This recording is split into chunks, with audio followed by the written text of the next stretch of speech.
Hello and welcome back to Update 52. I feel a little bit clearer in my head right now, so I've come up with two topics for this video. And I'll start with the first. I thought about when I was little, and I remembered one period of my life which is kind of odd, because I don't remember exactly how old I was when this period took place, but I know I was not super young, but not old either. But the weird thing was, I was from nowhere, I got terrified 24 hours, 24/7 for a longer period. I was terrified about tornadoes. And I was completely sure that no matter how much my parents tried to explain to me that tornadoes can't form in Sweden because we don't have the climate for tornadoes, it didn't matter. I was terrified all day, every day, and I couldn't sleep. After a while, we tried different things to help me fall asleep, and the only thing that could help me fall asleep was listening to classical music when I went to sleep. That was the closest to normal I could get back then. And I also remember that there were one place where I didn't feel the fear. I didn't even think about my fear. And that was at my neighbor's place. My family and the neighbor family had a very close relationship when I grew up. We hung out very, very often and had parties together, family gatherings together, and everything. And when I was at their place, I was never scared about tornadoes or weather or anything. I just felt completely calm.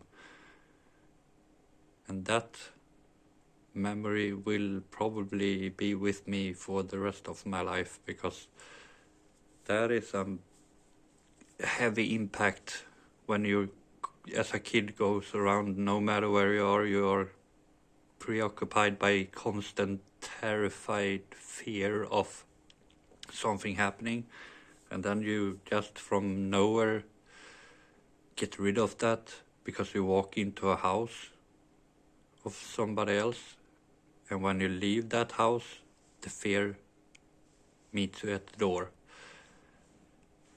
It's very weird, and I'm definitely gonna discuss that with a therapist, because I've never really remembered that during all my years in therapy.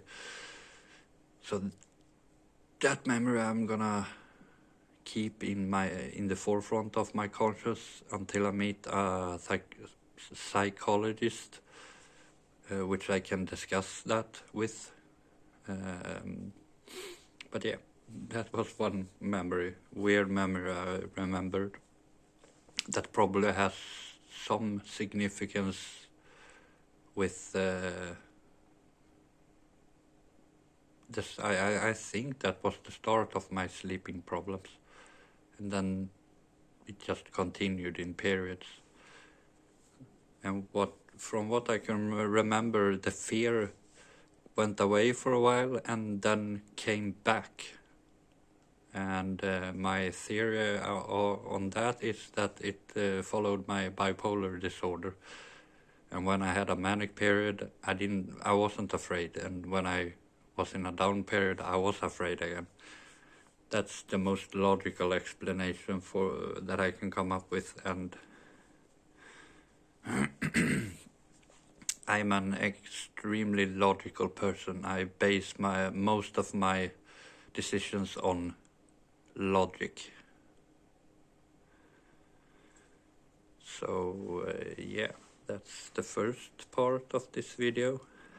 And the second part is I had a major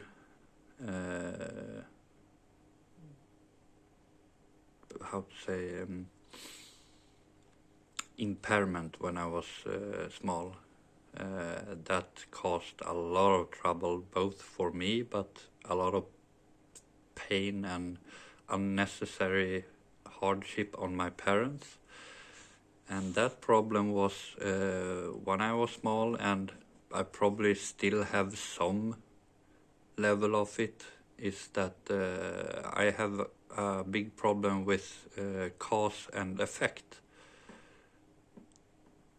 When I grew up, I did not think about the consequences of my actions ever, which is probably a main reason why I've had troubles, issues in my life with connecting with people and living a normal life, because I didn't see when I did wrong what effects, what consequences that could have for me, but also for the people that are involved in the problems.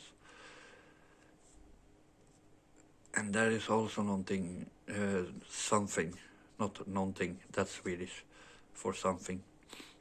I think it's my brain misfiring right now because I'm so tired. But yeah, I will write that down, both of these down, and take that list. I will probably write down many other things on that list too, so I can take that to the psychologist, so I don't forget about stuff again. So I know what I need to talk about with the psychologist. But that is, I think that's what I have for this video update. So until next time, take care. Bye bye.